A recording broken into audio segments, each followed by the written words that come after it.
إن الحمد لله نحمده ونستعينه ونستغفره ونعوذ بالله من شرور أنفسنا ومن سيئات أعمالنا من يهده الله فلا مضل له ومن يضلل فلا هادي له وأشهد أن لا إله إلا الله وحده لا شريك له وأشهد أن محمدًا عبده ورسوله اللهم صل على محمد وعلى آل محمد كما صليت على إبراهيم وعلى آل إبراهيم إنك حميد مجيد اللهم بارك على محمد وعلى آل محمد كما باركت على إبراهيم وعلى آل إبراهيم إنك حميد مجيد يا أيها الذين آمنوا اتقوا الله حق تقاته ولا تموتن إلا وأنتم مسلمون يا أيها الناس اتقوا ربكم الذي خلقكم من نفس واحدة وخلق منها زوجها وبث منهما رجالا كثيرا ونساء واتقوا الله الذي تساءلون به والأرحام إن الله كان عليكم رقيبا يا أيها الذين آمنوا اتقوا الله وقولوا قولا سديدا يصلح لكم أعمالكم ويغفر لكم ذنوبكم ومن يطع الله ورسوله فقد فاز فوزا عظيما أما بعد فيا أيها الناس إن خير الحديث كتاب الله وخير الهدي هدي محمد صلى الله عليه وسلم وشر الأمور محدثاتها وكل محدثة بدعة وكل بدعة ضلالة وكل ضلالة في النار۔ قابل صد احترام بزرگوں، بھائیوں اور عزیزوں، آج کے خطبہ جمعہ کا عنوان ہے منکرات الافراح، شادی اور بیاہ کے موقع پر ہونے والی غیر شرعی رسم و رواج۔ اس لیے کہ ہمیں کوئی بھی کام کرنے سے پہلے یہ بات اپنے ذہن میں رکھنی چاہیے کہ ہم نے کلمہ پڑھا ہے لا الہ الا اللہ محمد الرسول اللہ صلی اللہ علیہ وسلم۔ کلمہ پڑھنے کے بعد ہم اللہ اور اللہ کے رسول کے حکم کے پابند ہیں۔ دوسرے نمبر پر یہ بات ہمارے ذہن میں رہنی چاہیے کہ پیارے نبی حضرت محمد الرسول اللہ صلی اللہ علیہ وسلم کو اللہ سبحانہ و تعالیٰ نے ہماری رہنمائی کے لیے، ہماری ہدایت کے لیے مبعوث فرمایا ہے۔ اللہ کے حکم کے مطابق آپ نے تمام معاملات میں ہماری رہنمائی فرمائی ہے۔ تیسری بات یہ ذہن میں رکھنی چاہیے کہ شادی اور بیاہ کے معاملات نبی اکرم صلی اللہ علیہ وسلم نے بھی کیے۔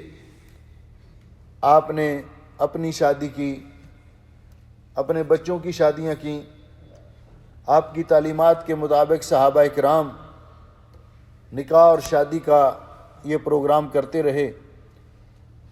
تو آپ نے کیسے کیا؟ جب ہم اس کے تناظر میں اس بات کا جائزہ لیں گے تو ہمیں یہ بات محسوس ہوگی کہ اس دور کے اندر نکاح کرنا، جو کہ اللہ سبحانہ و تعالیٰ کا حکم ہے اور پیارے نبی حضرت محمد رسول اللہ صلی اللہ علیہ وسلم کی سنت ہے۔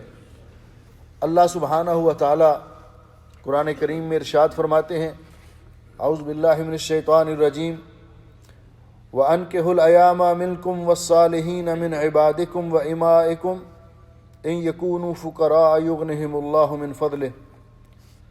تم اپنے میں سے ایسے لوگ جن کی شادی نہیں ہوئی ان کے نکاح کرو، نبی کریم صلی اللہ علیہ وسلم نے ارشاد فرمایا، عن عائشہ رضی اللہ عنہا، ام المومنین عائشہ رضی اللہ تعالیٰ عنہ فرماتی ہیں، رسول اکرم صلی اللہ علیہ وسلم نے فرمایا، نکاح سنتی، نکاح کرنا میری سنت ہے، فمن لم یعمل بسنتی فلیس منی، جو بغیر کسی عذر کے میری سنت پر عمل نہیں کرتا اس کا میرے ساتھ کوئی تعلق نہیں۔ وتزوجوا، نکاح کرو، شادیاں کرو، فإنی مکاثر بکم الامم یوم القیامہ، قیامت کے دن میں باقی امتوں کے سامنے فخر کروں گا کہ میری امتیوں کی تعداد زیادہ ہے۔ اللہ سبحانہ و تعالیٰ نے جب یہ حکم دیا اور پیارے نبی حضرت محمد رسول اللہ صلی اللہ علیہ وسلم نے اس پر عمل کیا، تو قرون اولیٰ میں نبی پاک صلی اللہ علیہ وسلم کے مبارک دور میں اور صحابہ کے دور میں یہ بات ہمارے سامنے آتی ہے کہ نکاح اور شادی کا معاملہ بڑا آسان تھا، رشتہ طے ہوتا، اور اس کے لیے رسول اکرم صلی اللہ علیہ وسلم نے ہماری جو رہنمائی فرمائی ہے کہ بچی کا انتخاب کرو تو دین کو مد نظر رکھو، فاظفر بذات الدین، اور اپنی بچی کے لیے شوہر کا انتخاب کرو تو آپ نے فرمایا، اذا اتاکم من ترضون خلقہ ودینہ فزوجوہ، جب ایسا رشتہ آپ کو مل جائے جس کا دین آپ کو پسند ہو اور اس کے اخلاق آپ کو پسند ہوں تو آپ نکاح کر دیجئے، اپنی بچی کی شادی کر دیجئے۔ اگر ایسے نہیں کرو گے تو زمین کے اندر فساد بپا ہو جائے گا۔ یہ رہنمائی فرمائی، اور اس کے بعد آپ نے یہ معاملات کہ رشتہ طے ہو جانے کے بعد چند احباب کو ساتھ لیا اور نکاح بچی والوں کے گھر جا کر نکاح کیا اور سادگی کے ساتھ بچی کو گھر میں لے آئے۔ یہ طریقہ کار تھا اور بڑا آسان تھا، لیکن آج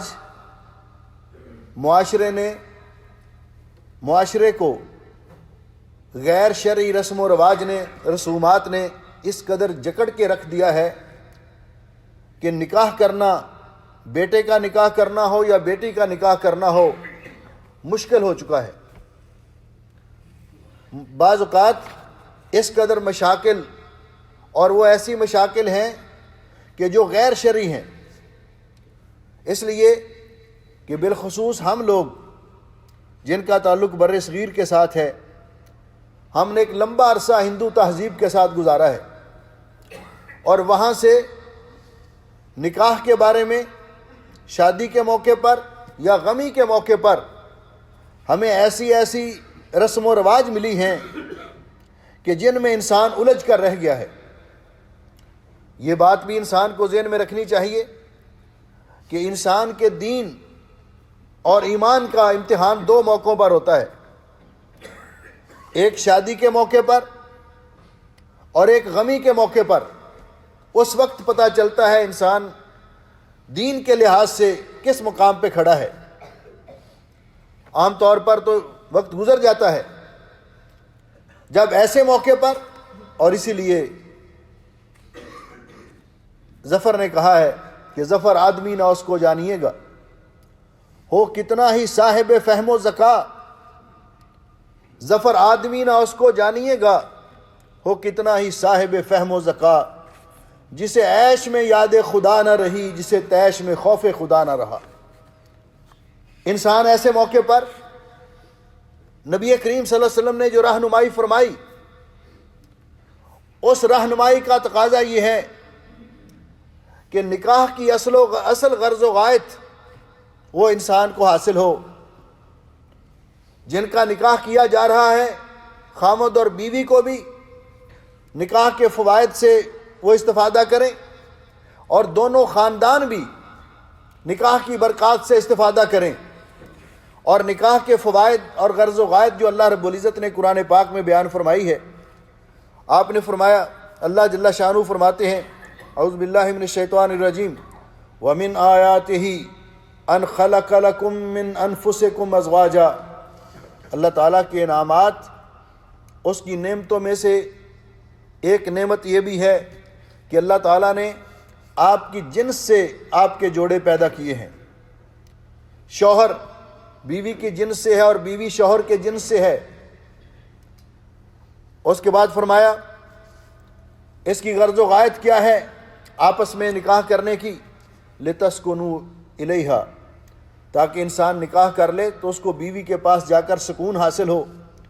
وَجَعَلَ بَيْنَكُمْ مَوَدَّةً وَرَحْمَةً، اور اللہ تعالیٰ نے تمہارے درمیان مودت اور رحمت پیدا کر دی ہے۔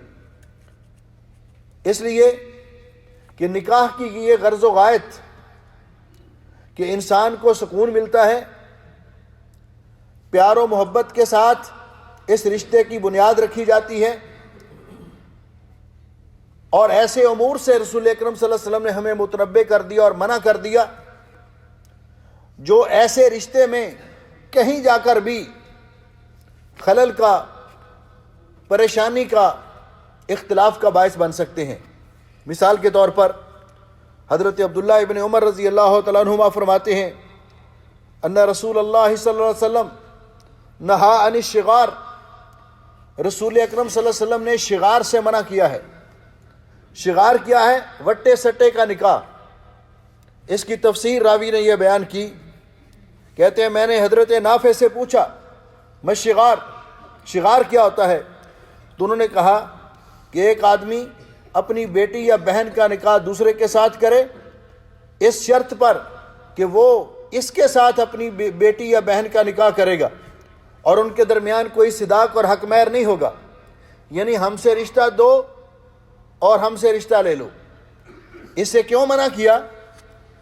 آپ نے اس کے فساد معاشرے کے اندر اس کا بگاڑ دیکھا ہے کہ اگر ایک بچی سے کوئی کٹائی ہو جاتی ہے تو اس کو اس کی کٹائی پہ اگر اس کا شوہر ڈانٹ ڈپٹ کرتا ہے تو دوسری بے گناہ بچی کو اس کے مقابلے میں وہ ڈانٹ ڈپٹ برداشت کرنا پڑتی ہے۔ انہوں نے ہماری بیٹی کو یہ کہا ہم ان کے ساتھ یہ سلوک کریں گے ان کی بیٹی کے ساتھ، تو رسول اکرم صلی اللہ علیہ وسلم نے اس سے منع فرما دیا۔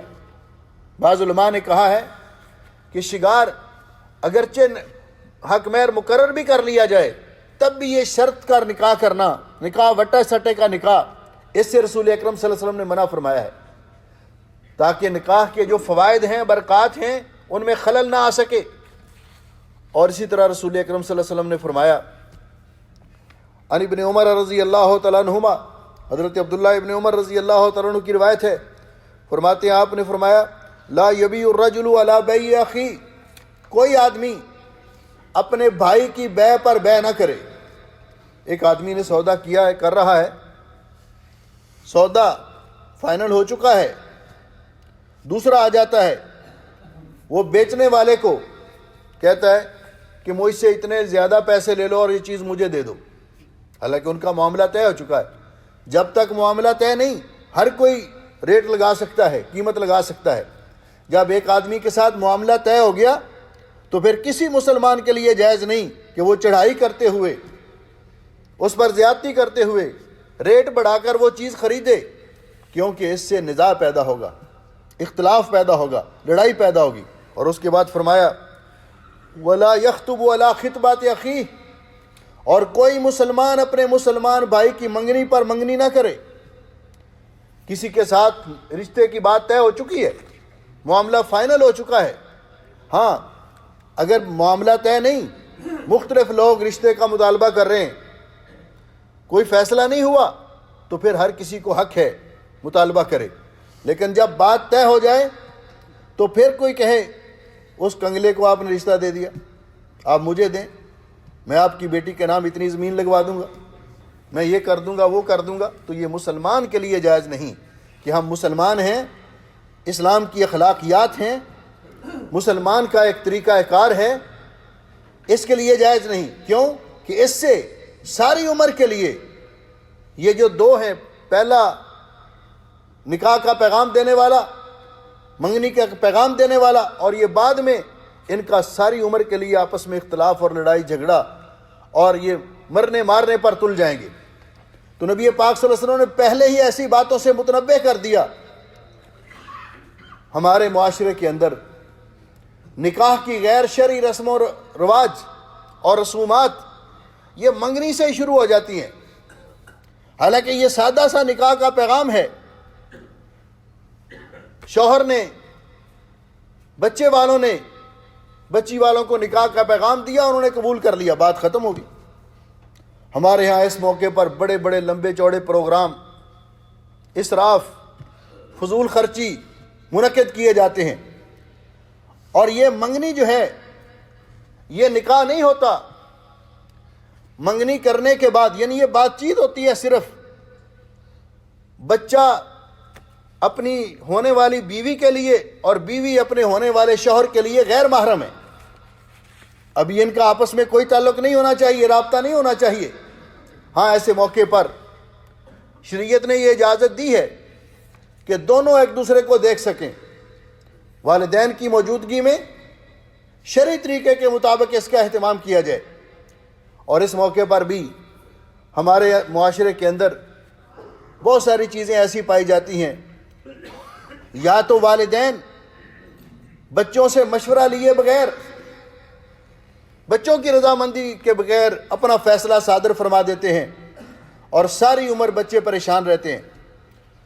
اور جو بچے والدین کا یہ حکم نہیں سنتے، وہ جا کر اپنے طور پر شادی کر لیتے ہیں۔ یہ اور بھی قباحت ہے۔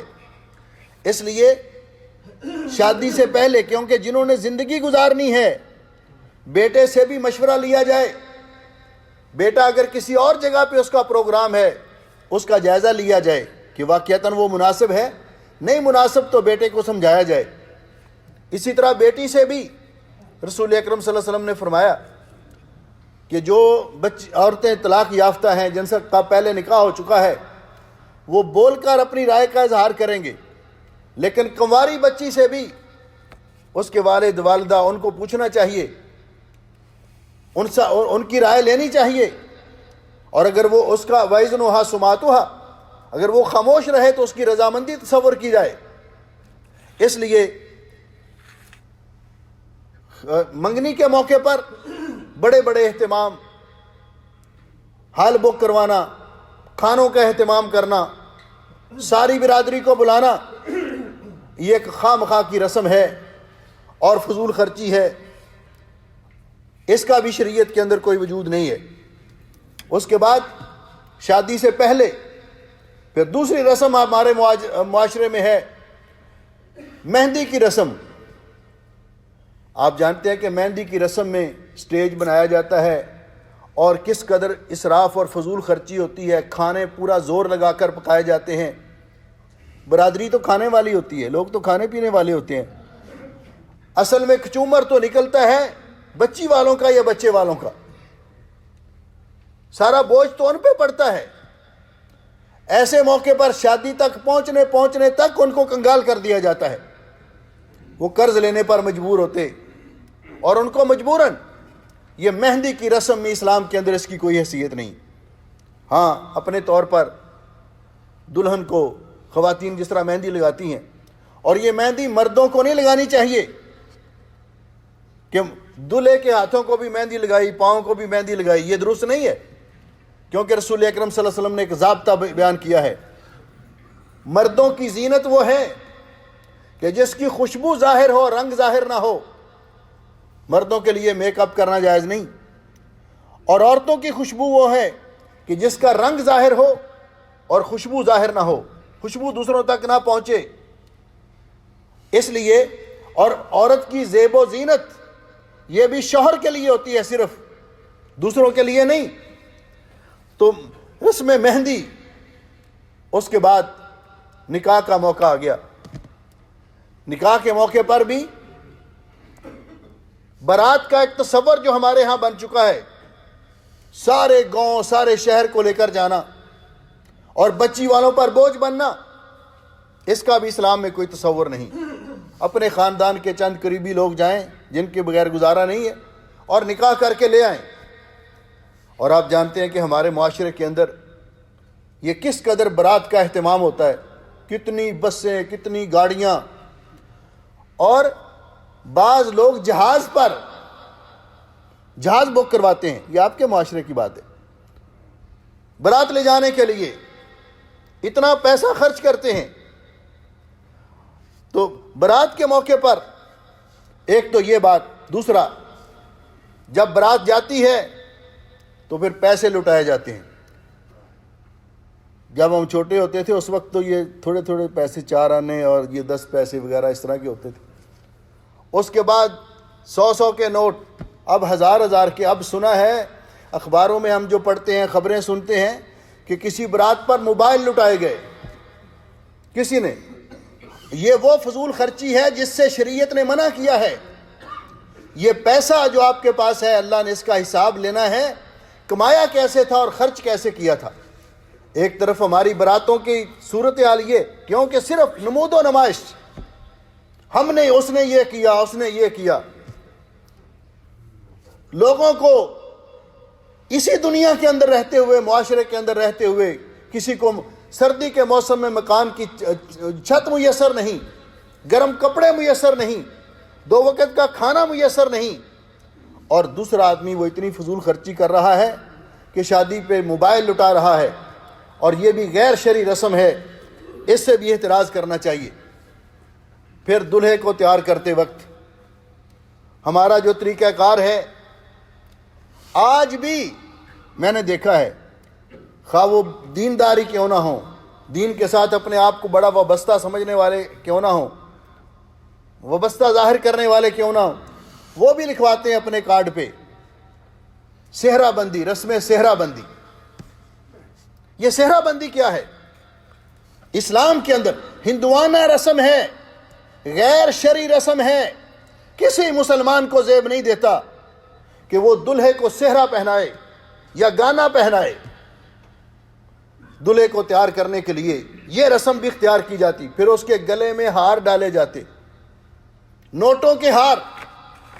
ان میں قباحت پہلی تو یہ، ایک تو یہ غیر شرعی رسم ہے، دوسرا اس کے اندر قباحت یہ ہے کہ جب آپ وہ ہار خریدتے ہیں تو سود کے ذریعے خریدتے ہیں. آپ 100 روپے کا ہار لیں گے تو آپ کو 110 یا 20 روپے دے کر خریدنا پڑے گا. یہ پیسوں کا پیسوں کے ساتھ تبادلہ، یہ تفاضل کے ساتھ، اضافے کے ساتھ یہ جائز نہیں ہے. اس کے بعد جب دلہا پہنچ جاتا ہے وہاں پہ نکاح کے لیے، سادہ سی بات ہے کہ نکاح پڑھایا جائے، ایجاب و قبول کروایا جائے. اس موقع پر کئی ایسی شرطیں مقرر کی جاتی ہیں جن شرطوں کے بارے میں جو بالکل غیر شرعی ہوتی ہیں، اور نبی علیہ السلام نے فرمایا کل شرط لیس فی کتاب اللہ فہو باطل. ہر وہ شرط جو کتاب اللہ میں نہیں وہ باطل ہے. مثال کے طور پر ایک شرط یہ رکھی جاتی ہے کہ دلہا یہ شرط تسلیم کرے کہ وہ دوسری شادی نہیں کرے گا. ایک بات ذہن میں رکھ لیجئے، جو حق اللہ سبحانہ ہوا تعالیٰ نے کسی کو دیا ہے وہ حق کوئی اس سے چھین نہیں سکتا. جو اس طرح کی شرط رکھے گا اس کی یہ شرط خلاف سنت ہوگی، خلاف شریعت ہوگی. ایک شرط یہ ہو گئی کہ دلہا یہ یہاں لکھ کر دے کہ دوسری شادی نہیں کرے گا. دوسری شرط یہ ہو گئی، ہماری دوسری شرط یہ ہے کہ طلاق دینے کا اختیار بیٹی کو ہوگا، بچی کو ہوگا. سبحان اللہ. اللہ تعالیٰ نے طلاق دینے کا حق کس کو دیا ہے؟ شوہر کو دیا ہے. یہ حق اس سے چھین کر بچی کو دے رہے. تیسری شرط جو عام طور پہ دیکھنے میں آئی وہ یہ ہوتی ہے کہ دلہا یہاں ہمارے ساتھ لکھ کے دے ہمیں کہ اگر یہ ہماری بچی کو طلاق دے گا تو اس کو 10 لاکھ روپے جرمانہ دینا ہوگا. یہ قدغن لگائی گئی. چوتھی شرط یہ ہوتی ہے کہ جی ہماری یہ شرط ہے، ہماری بچی وہ شوہر کے والدین کی خدمت نہیں کرے گی. اور کوئی یہ بھی شرط رکھتے ہیں کہ ہماری بچی کھانا نہیں پکائے گی، گھر کی صفائی نہیں کرے گی، برتن نہیں دھوئے گی. تو کیا کرے گی؟ کس لیے نکاح کیا ہے؟ یہ ساری شرطیں باطل ہیں. اس کے بعد نکاح کا موقع آ گیا. منگنی کے موقع پر بھی، نکاح کے موقع پر بھی، اور اس کے بعد بھی. تو نکاح کے موقع پر جب نکاح پڑھایا جاتا ہے تو اس کا معنی یہ ہے کہ ایجاب و قبول یہ رکن ہے نکاح کا. ایجاب ہوتا ہے بچی والوں کی طرف سے اور قبول ہوتا ہے بچے کی طرف سے. ولی کی اجازت کے بغیر نکاح نہیں ہوتا. کورٹ میرج شریعت میں درست نہیں ہے کہ بچہ اور بچی بھاگ کر جا کر نکاح کر لیں. نبی علیہ السلام نے فرمایا لا نکاح الا بولی، ولی کی اجازت کے بغیر کوئی نکاح نہیں. ایما امرات نکحت بغیر اذن ولیھا فنکاحھا باطل باطل باطل. جو عورت بغیر ولی کی اجازت کے نکاح کرتی ہے اس کا نکاح باطل ہے باطل ہے باطل ہے. رسول اکرم صلی اللہ علیہ وسلم نے فرمایا ولی کی اجازت کے بغیر نکاح ہوا، بچے کا نکاح پڑھایا، ایجاب و قبول ہو گیا، ولی نے اجازت دے دی. اب ہمارے معاشرے کے اندر یہ بھی ہے، وہ رجسٹر والا صاحب بھلے وہ غیر محرم ہی کیوں نہ ہو، مولانا صاحب ہی کیوں نہ ہو، وہ جا کر بچی سے بھی خود جا کر اس کے پاس، اور وہاں خواتین ہوتی ہیں، بچی تیار ہو کر بیٹھی ہوتی ہے، جی اس سے بھی ایجاب و قبول کروانا. اس سے کیا ایجاب و قبول کروانا؟ ہاں بچی سے اس رجسٹر پر سائن لیے جائیں، اور وہ کون لے؟ اس کا باپ لے، اس کی والدہ کو دے دیں، اس کا بھائی جو اس کے لیے محرم ہے وہ سائن لے کر آئے، اور یہی اس کے لیے کافی ہے. یہ بھی معاشرے کے اندر ایک ایسی رسم پائی جاتی ہے. ایسے موقع پر اسراف اور فضول خرچی، اس کا مظہر تو آپ دیکھتے ہی ہیں کہ اتنا نبی علیہ السلام نے فرمایا اعظم النکاح برکتاً ایسرہ معونتاً. برکت والا نکاح وہ ہے جس کے اخراجات کم ہوں. اب نکاح کے موقع پر ایک اور مسئلہ آتا ہے، وہ ہے صداق اور حق مہر کا مسئلہ. حق مہر کی شریعت کے اندر کوئی حد مقرر نہیں ہے. یہ جو ہم نے بنایا نا شرعی حق مہر، اس کی کوئی واضح دلیل موجود نہیں ہے. نبی پاک صلی اللہ علیہ وسلم نے جو تعلیمات دی ان کے مطابق حق مہر دلہا شوہر کی حیثیت کے مطابق مقرر کیا جائے گا، کیونکہ یہ بیٹی کا حق ہے، یہ بیٹی کا حق ہے. اگر وہ کروڑ پتی ہے تو اس کا حق مہر مقرر کرنا 32 روپے 6 آنے. سبحان اللہ، یہ شرعی ہے اس کی حیثیت کے مطابق. اور اگر وہ فقیر ہے تو نبی علیہ السلام نے فرمایا کسی صحابی سے آپ کے پاس کچھ ہے؟ کہا جی کچھ نہیں. اچھا قرآن پاک کی کچھ صورتیں یاد ہیں؟ جی وہ تو یاد ہیں. آپ نے فرمایا آپ کا حق مہر یہی ہے کہ آپ اس بچی کو فلاں فلاں فلاں صورت یاد کروا دیں. حق مہر مقرر کرتے وقت اس میں بچے والوں کو اتنا زیادہ مجبور کرنا، اتنا حق مہر مقرر کرنا بچی والوں کی طرف سے جو ان کی استطاعت سے باہر ہو، یہ بھی درست نہیں ہے. شوہر کی حیثیت کے مطابق حق مہر مقرر کیا جائے. اور اس کے بعد جو اس موقع پر جو غیر شرعی رسمیں ہوتی ہیں کہ ایک تو ایسے موقع پر میوزک پارٹی کو اسپیشل بلایا جاتا ہے گانے بجانے کے لیے، اور یہ گانا بجانا ہماری شریعت میں حرام ہے. حضرت عبداللہ ابن مسعود رضی اللہ تعالیٰ عنہ فرماتے ہیں، اللہ تعالیٰ نے فرمایا وَمِنَ النَّاسِ مَن يَشْتَرِي لَهْوَ الْحَدِيثِ لِيُضِلَّ عَن سَبِيلِ اللَّهِ قَالَ هُوَ وَاللَّهِ الْغِنَا. کہتے ہیں یہ لہو الحدیث، یہ غنا ہے، گانا بجانا ہے. نبی علیہ السلام نے فرمایا کہ مجھے اللہ تعالیٰ نے میوزک اور گانے بجانے کی آلات کو توڑنے کے لیے بھیجا ہے، اس لیے اسپیشل اس کا اہتمام کرنا یہ بھی غیر شرعی رسم ہے. اور پھر اس سے بھی بڑی جو بات ہے وہ یہ ہے کہ ویڈیو فلمیں بنانا.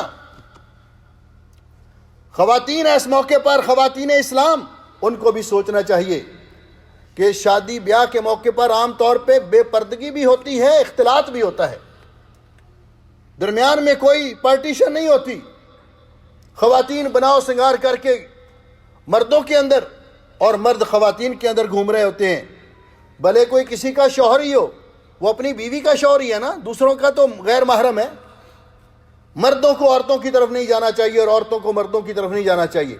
اور پھر اس موقع پر ویڈیو فلمیں بنانا، آپ ذرا غور کیجئے کہ اگر کسی کے گھر والے پردہ کرتے ہیں، اللہ صاحب کو توفیق دے ہماری بہنوں کو، جب اس کی ویڈیو فلم بن گئی عورتوں کے اندر بیٹھے ہوئے، پہلی بات تو یہ ویڈیو فلمیں بنانے والے عمومی طور پر مرد ہوتے ہیں، ان کا عورتوں کے سیشن میں جانا ہی جائز نہیں. دوسرا جب ویڈیو فلم بن گئی یہ ہر کسی کے پاس پہنچی، ہر کوئی اپنے گھر میں اس کو دیکھے گا، محرم بھی دیکھے گا اور غیر محرم بھی دیکھے گا۔ اس ویڈیو، اس پردہ کی کرنے کا فائدہ کیا؟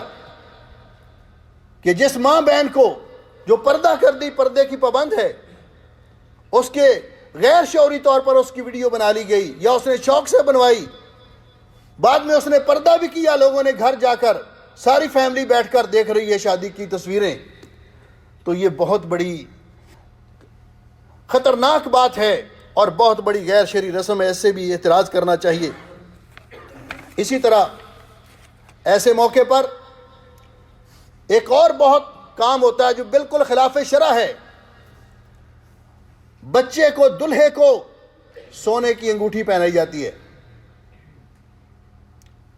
سونے کا کوئی بریسلٹ پہناتا ہے، جی یہ بڑی بہن نے دیا ہے، یہ فلاں نے دیا ہے، کسی نے بھی دیا ہو، اس امت کے مردوں کے لیے سونے کا زیور پہننا حرام ہے۔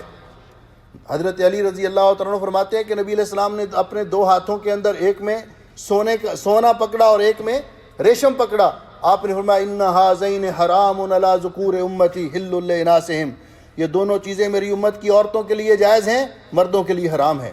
تو ایسے موقع پر سونے کی انگوٹھی پہنانا یہ بھی درست نہیں ہے۔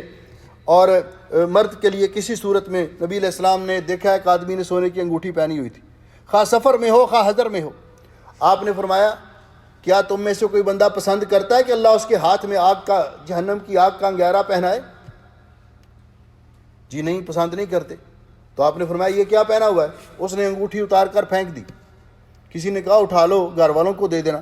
اس نے کہا میں وہ چیز کبھی بھی اب استعمال نہیں کروں گا جس کو نبی علیہ السلام نے ناپسند کیا اور اتروا دیا۔ اسی طرح ایسے موقع پر اسٹیج بنایا جاتا ہے، دلہے کو خواتین کے پورشن میں لایا جاتا ہے اور دلہا اور دلہن ان کو بٹھا کر سامنے، وہاں عورتیں بھی ہوتی ہیں، ان کے رشتہ دار بھی ہوتے ہیں، غیر محرم بھی ہوتے ہیں، سامنے بٹھا کر تصویریں بھی بنائی جاتی ہیں اور ایک دوسرے کے منہ میں مٹھائی ڈالتے ہیں۔ یہ بھی درست نہیں ہے۔ ہاں شوہر بیوی کو کھلا سکتا ہے، لیکن بیوی شوہر کو بھی کھلا سکتی ہے، لیکن پردے میں، وہاں غیر محرم موجود نہ ہو۔ لیکن یہ رسم بھی عام طور پر دیکھنے میں آئی ہے، یہ بھی جائز نہیں۔ اسی طرح نکاح کے موقع پر شادی کے بعد ولیمہ کیا جاتا ہے اور اس میں بھی نمود و نمائش اور فخر و مباحات عام۔ نبی علیہ السلام نے فرمایا شر الطعام طعام الولیمہ، سب سے برا کھانا اس ولیمے کا کھانا ہے جس میں غنی اور امیر لوگوں کو تو بلایا جائے لیکن فقیروں اور مسکینوں کو نہ بلایا جائے، ان کو بھی اس میں موقع میں حصہ دینا چاہیے۔ اسی طرح اور کچھ باتیں ہیں جن کا دوسرے خطبے میں عرض کروں گا۔ اقول قولی ھذا استغفر اللہ لی ولکم ولسائر المسلمین من کل ذنب واتوب الیہ۔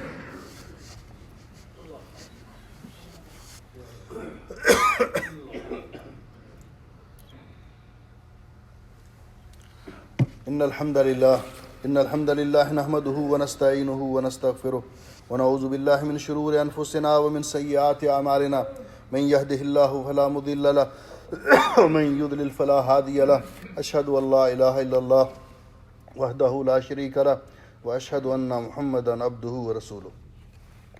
محترم بھائیو، شادی اور بیاہ کی منکرات میں سے ایک یہ بھی ہے کہ بچی کا بیوٹی پارلر میں جانا۔ ہاں وہاں اگر بال صاف سنوارنے کے لیے یا اس طرح جائے، لیکن وہاں جو غیر شرعی کام ہوتے ہیں، یاد رکھیے عورت جس طرح مرد کا مرد سے پردہ ہے، اپنا جسم جو ہے وہ مرد کے سامنے ظاہر نہیں کر سکتا، جو چھپانے کا حکم دیا گیا ہے، عورت کا تو سارا جسم ہی پردہ ہے، وہ عورتوں کے سامنے بھی ظاہر نہیں کر سکتی۔ اور بالخصوص ایسے موقع پر یہ بھویں بنانا، ان کو باریک کرنا، رسول اکرم صلی اللہ علیہ وسلم نے ان کے بارے میں فرمایا کہ لعن اللہ النامسات والمتنمسات، اللہ تعالیٰ نے بھویں بنوانے والی اور بنانے والی دونوں پر لعنت کی ہے۔ اور اس طرح باقی جو ہے وہاں جو منکرات ہوتی ہیں ان سے بھی بچنے کی ضرورت ہے۔ کافروں کی جو عادات ہیں ایسے موقع پر ان سے گریز کرنا چاہیے، جو رسمیں، جو چیزیں اسلام کی نہیں ہیں، کفار کے اندر رائج ہیں، کیونکہ نبی علیہ السلام نے فرمایا من تشبہ بقوم فہو منہم۔ جہیز معاشرے کے اندر اس کو جو لوگ کہتے ہیں نا جہیز لعنت ہے، صرف اتنا ہے کہ اپنی حیثیت کے مطابق معمولی جو بچی کے والدین ہیں اس کو کوئی گفٹ وغیرہ دے دیں، لیکن اتنا زیادہ ان کا قرضے اٹھا کر جہیز دینا اور بچے والوں کا مطالبہ کرنا، یہ بھی اسلام کے اندر نہیں ہے، اس لیے کہ بیوی کے رہائش، کھانا پینا، اس کے جو اخراجات ہیں وہ شوہر کے ذمہ ہیں، یہ ساری چیزیں ان کو میسر کرنا یہ شوہر کی ذمہ داری ہے۔ بچی والوں پر اتنا بوجھ ڈال دیا جاتا ہے کہ بچی کے غریب اور فقیر والدین اپنی بچیوں کا نکاح نہیں کر سکتے۔ اچھے لوگوں کو چاہیے کہ آگے بڑھیں اور اس بری رسم کا خاتمہ کریں تاکہ وہ بچیاں جن کے نکاح نہیں ہو سکے، ان کے والدین کی مالی حیثیت کمزور ہونے کے باعث وہ بھی اپنے گھر میں جا سکیں اور ان کے بھی نکاح ہو سکیں۔ تو یہ جہیز اس قدر دینا اور یہ اس کا مطالبہ کرنا یہ بھی غیر شرعی رسم ہے، اس سے بھی بچنا چاہیے۔ بری دکھانا اور اسی طرح اور بہت ساری باتیں ہیں کہ دودھ پلائی، ہاں دودھ پلانے کی ٹھیک ایک رسم ہے، اگر کوئی محرم عورت، بڑی عمر کی عورت یا کوئی محرم جو اس کی ہے دلہے کی، اس کو پلا دے اس موقع پر کوئی حرج نہیں، لیکن غیر محرموں کا دودھ پلانا اور اسے پیسوں کا مطالبہ کرنا، جوتا چھپائی، گھٹنا پکڑوائی، منہ دکھائی، یہ کیا ہے؟ اتنا مشکل بنا دیا آسان نکاح کو، یہ اسلام کی رسمیں نہیں ہیں، ان سے گریز کرنا چاہیے۔ اور بالخصوص ایسے موقع پر اچھے لوگوں کو میں نے دیکھا کہ نمازوں کی پرواہ نہیں کرتے۔ نماز فرض ہے، نکاح ہو، شادی کا موقع ہو یا غمی کا موقع ہو، نماز میں کبھی کوتاہی نہیں کرنی چاہیے، نمازوں کا اہتمام ضرور کرنا چاہیے۔ اللہ تعالیٰ سے دعا ہے کہ اللہ سبحانہ و تعالیٰ ہمیں ایسی تمام غیر شرعی رسمیں جن کا اسلام کے اندر کوئی وجود نہیں ہے، نکاح کے موقع پر، شادی کے موقع پر یا غمی کے موقع پر، اللہ تعالیٰ ہمیں ان سے بچنے کی توفیق بخشے۔ وہ اسلام جو نبی پاک صلی اللہ علیہ وسلم نے ہمیں دیا، اللہ تعالیٰ ہمیں اس پر عمل کرنے کی توفیق بخشے اور اسی پہ ہمیں زندہ رکھے، اسی پر ہماری موت آئے۔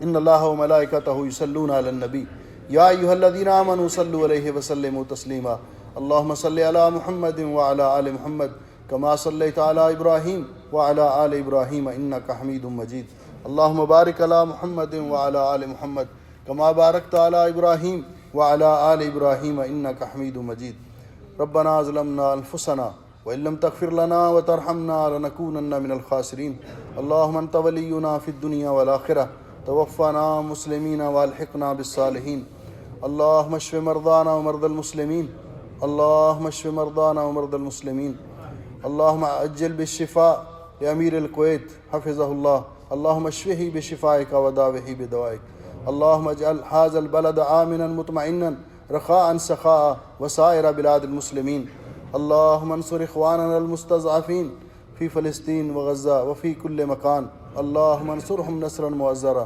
اللهم اعز الإسلام والمسلمين اللهم انصر الإسلام والمسلمين اللهم دمر أعداء الدين اللهم دمر أعداء الدين اللهم شتت شملهم وفرق جمعهم يا حي يا قيوم برحمتك نستغيث يا حي يا قيوم برحمتك نستغيث فاطر السماوات والأرض أنت ولينا في الدنيا والآخرة توفنا مسلمين والحقنا بالصالحين ربنا آتنا في الدنيا حسنة وفي الآخرة حسنة وقنا عذاب النار سبحان ربك رب العزة عما يصفون وسلام على المرسلين والحمد لله رب العالمين۔